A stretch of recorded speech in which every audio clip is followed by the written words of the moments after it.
Zie, we hebben een president Nobel. Ik heb de president ook gefeliciteerd met zijn aanstelling. Ja, weet je, het is bon. Weet je, het is goed dat hij enthousiast is. Hij is een Nobel. Hij is sharp en hij is bon. Weet je, het is heel goed dat hij kritisch is. Kijk, kritisch zijn is not een probleem. Weet je wel, zolang intention lang.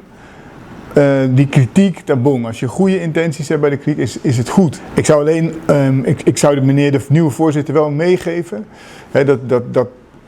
dat het goed is om, voordat je in de media gaat en je uitspraken doet, dat je wederhoor zoekt. Dus ik heb meneer nog nooit gesproken. En het is met de respectatie stijl.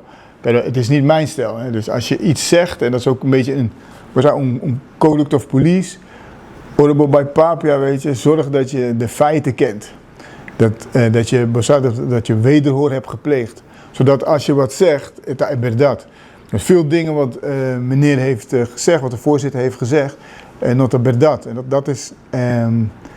dat is zonde. Pero met respecta. Ik heb meerdere brieven gestuurd. Over de inhoud daarvan kan ik inderdaad helaas niks zeggen. Pero ik heb hem ook een brief teruggestuurd. Maar wat ik vooral heb gedaan, kijk, wat hoop je importante voor mij is, laten ons in verbinding, laten we met elkaar praten. Dus ik heb hem een brief gestuurd met een uitnodiging om te komen zitten met mij en het KMT. Zodat we kunnen praten en dat we, ja, kijk, nog sting met in commun, weet je wel, het welzijn, het bienestar die collega nang, het bienestar die organisatie, dat is wat we allebei samen willen. En volgens mij moet dat het doel zijn. Dus, minoting un problema con un attitude critico, dat is alleen maar goed. Pero intention nang, meester tabong, dus kritisch zijn om vooruitstrevend te zijn. Of dat gewoon solamente critico. Alleen maar om kritisch te zijn, dat is destructief. En dat kan niet het doel zijn. Dat staat ook in de statuten van een vakbond.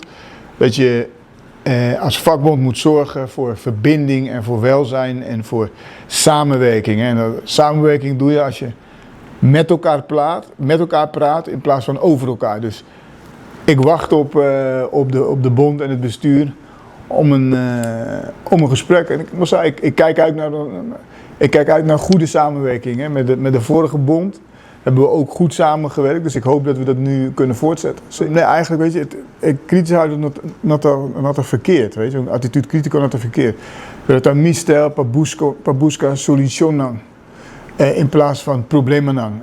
Met z'n tra, huntu, busca harmonia. En niet constantement alles benoemen wat fout is.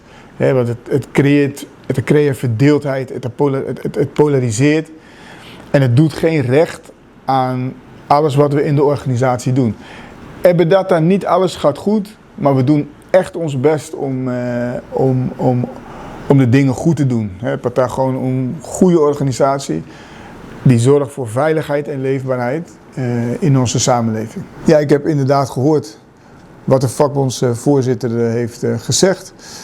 Vind ik jammer, het is ook niet mijn stijl, maar met de respectatie stijl. Ik zou zelf niet achter iemands rug praten zonder dat die persoon zich kan verdedigen. En aan de andere kant denk ik dat het altijd goed is, voordat je iets zegt, dat je wederhoor pleegt. Hè, en toetst of wat je wil zeggen of dat ook de waarheid is. En dan krijg je ook geen onrust of verdeeldheid. En dan praat je.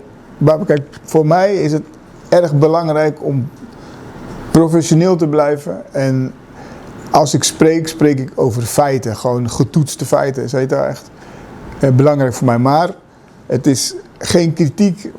Respectatie stijl en iedereen is anders.